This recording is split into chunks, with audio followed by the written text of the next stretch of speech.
কে এই লোকটা? না আছে টাকার লোভ, না আছে ক্ষমতার ভয়। 1400 কোটি আয় মুক্তির আগেই।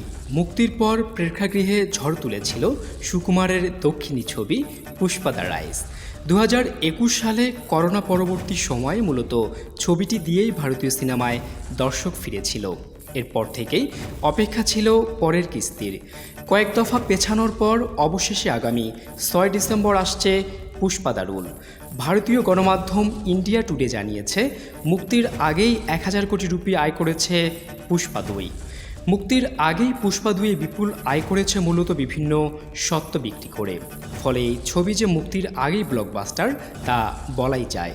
সূত্রের খবর, 500 কোটি রুপি বাজেটে তৈরি হয়েছে পুষ্পা 2, কিন্তু এখন পর্যন্ত এই ছবি প্রযোজনা সংস্থার ঘরে তার দ্বিগুণ টাকা ফিরিয়ে দিয়েছে। একটি সমীক্ষায় দাবি করা হয়েছে, প্রেক্ষাগৃহের বিভিন্ন ভাষায় পুষ্পা 2 প্রদর্শনের সত্ত্ব নির্মাতারা 660 কোটি রুপিতে বিক্রি করেছেন।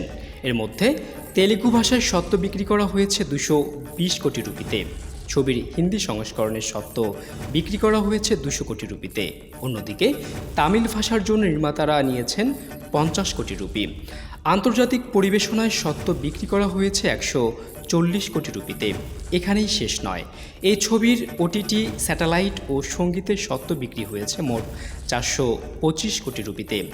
একটি ওটিটি মাধ্যমে ছবিটি 275 কোটি রুপিতে কিনেছে। ছবির সঙ্গীত ও স্যাটেলাইট সত্ত্ব বিক্রি করা হয়েছে যথাক্রমে 65 এবং 85 কোটি রুপিতে। ইদানিং ছবি মুক্তির আগেই তার সত্ত্ব বিক্রি হয়ে যাওয়া নতুন ঘটনা নয়, তবে দাবি করা হচ্ছে এখন পর্যন্ত মুক্তির আগে কোনো ভারতীয় ছবি পুষ্পা 2 এর মতো ব্যবসা করতে পারেনি। পুষ্পা শুধু একটা নাম না, পুষ্পা একটা ব্র্যান্ড।